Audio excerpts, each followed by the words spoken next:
What do you say to yourself when you look at the mirror? Do you see someone capable or you see someone with so much limitations?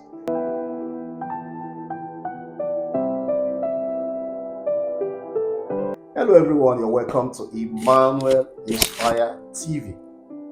In this channel, we keep bringing you inspirational videos that will set you on the path of success. Today, I'm going to share with you 4 businesses you should never do or invest your money into if you are within the age of 30 or in your 40s. Because these businesses are actually not going to make you rich in any way. Rather, it's going to limit you, stress you, keep you with so much limitations, and when you look back, you find out that you actually made the wrong investment or you made the wrong business decision. Let's get into it. The very first business you should avoid doing if you're in your 30s or 40s is building school as an investment.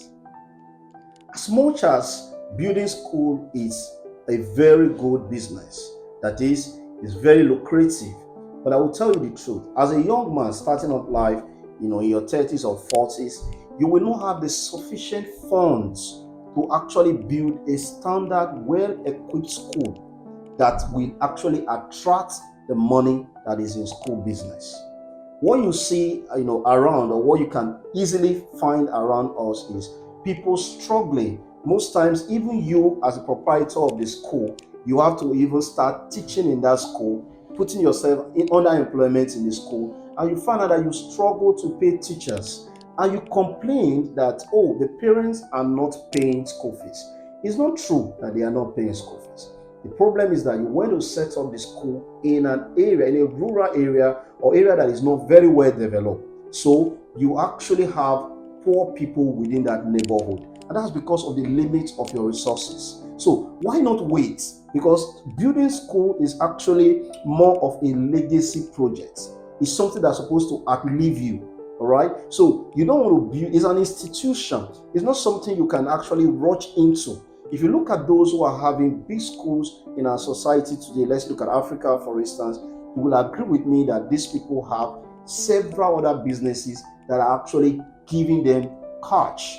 So the investment in the school was huge, and they could actually attract, people who can afford, the kind of standard or school fees that they have set for themselves. So you don't want to go into building school when you just make a few millions and think you have money to do it.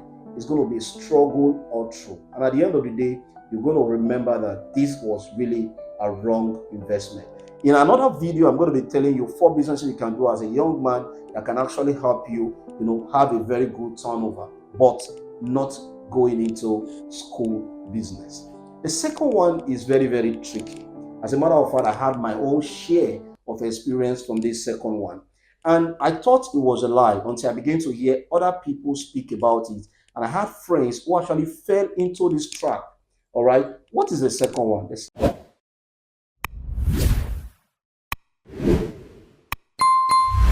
second one is when you make little money and you go build a house and you tell yourself, oh, I want to have a home. It's a very good thing to build a house, but not when you make your first millions. You definitely need to do investment. You need something that is going to bring you more money. The more tricky part of it is you say, oh, I want to build a house and put it for rent. Yes, I agree with you.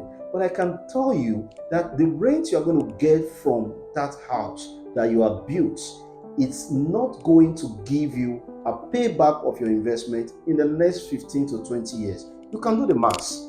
Tell me where the investment is. Look at the average rent from that environment and do your maths. You will agree with me that it's going to take you nothing less than 15 years to recoup your capital and even have your money back. Yes, there's a way you can do real estate and it's going to be a very big blow, but not building a house for rent or for your personal self. I have had my personal share of experience from this, and I can tell you handy that it is a very wrong investment.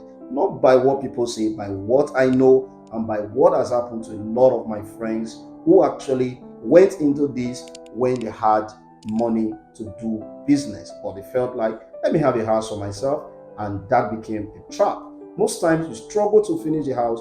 Some other time you just move into the house when it's not finished because you just want to avoid paying the rent, but you're going to pay dearly for it, and you're going to learn the hard way. So you don't want to make that mistakes. I'm sharing from my personal experience, and I can tell you point blank, it's a wrong investment. Yes, the third one look very tricky. You just make your 1 million in whatever currency, in whatever country in the world you live in. You don't keep it in the bank. That is not an investment. If you keep that money in the bank, trust me, you are losing value from your money.